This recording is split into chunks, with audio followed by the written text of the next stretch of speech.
শিলংয়ে স্বামী বিবেকানন্দ ও নেতাজি মূর্তি ভাঙচুরের প্রতিবাদে ফুঁসে উঠল ধলাই। দোষীদের কঠোর শাস্তির দাবিতে ধলাইয়ে তীব্র বিক্ষোভ। মহানায়কদের অবমাননা বরদাস্ত নয়, শিলংয়ের ঘটনার তীব্র নিন্দা। শিলংয়ে স্বামী বিবেকানন্দ এবং নেতাজি সুভাষ চন্দ্র বসুর মূর্তি ভাঙচুরের ঘটনার তীব্র প্রতিবাদ ও ধিক্কার জানিয়ে বিক্ষোভে ফেটে পড়লেন ধলাইয়ের সর্বস্তরের মানুষ। স্থানীয় বিশিষ্ট ব্যক্তি ও সাধারণ মানুষের উদ্যোগে আয়োজিত এক প্রতিবাদ সভায় এই অমানবিক ও উদ্দেশ্য প্রণোদিত ঘটনার কঠোর নিন্দা করা হয়। সভায় বিশিষ্ট শিক্ষাবিদ ডক্টর সুবীর মালাকার ক্ষোভ প্রকাশ করে বলেন, স্বামীজি ও নেতাজি কোনো নির্দিষ্ট অঞ্চলের নয়, তারা গোটা জাতির আদর্শ। তাদের মূর্তিতে আঘাত হানা মানে আমাদের মহান ইতিহাস ও দেশপ্রেমের চেতনায় আঘাত করা। এ ধরনের দুষ্কৃতিমূলক কর্মকাণ্ড কোনোভাবেই বরদাস্ত করা যাবে না।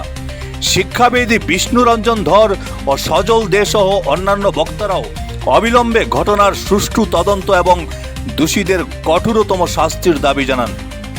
একই সঙ্গে সমাজ থেকে এই বিকৃত মানসিকতা দূর করতে সবাইকে ঐক্যবদ্ধ হওয়ার আহ্বান জানানো হয়।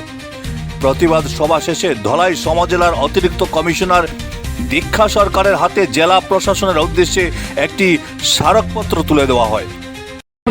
স্টুডেন্ট ইউনিয়ন যাদেরকে অ্যারেস্ট করা হয়েছে, এখন তারা দায় যাচ্ছে যে ওরা আমাদের সাথে নেই, আমাদের সাথে ছিল না।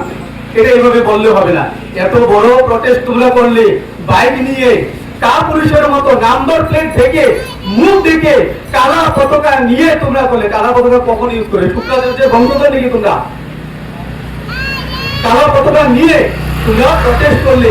এখন যদি তোমরা বলো কাউকে যদি অ্যারেস্ট করা হয়, না আমরা দায়বদ্ধতা নিব না, সেটা চলবে না। দায়বদ্ধতা নিতে লাগবে।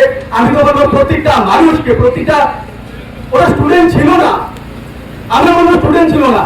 যদিও স্টুডেন্ট থাকে তাহলে ওদেরকে বুঝাতে লাগবে, আর যদি স্টুডেন্ট না থাকে তাহলে ওদেরকে শাস্তি দেওয়া প্রয়োজন।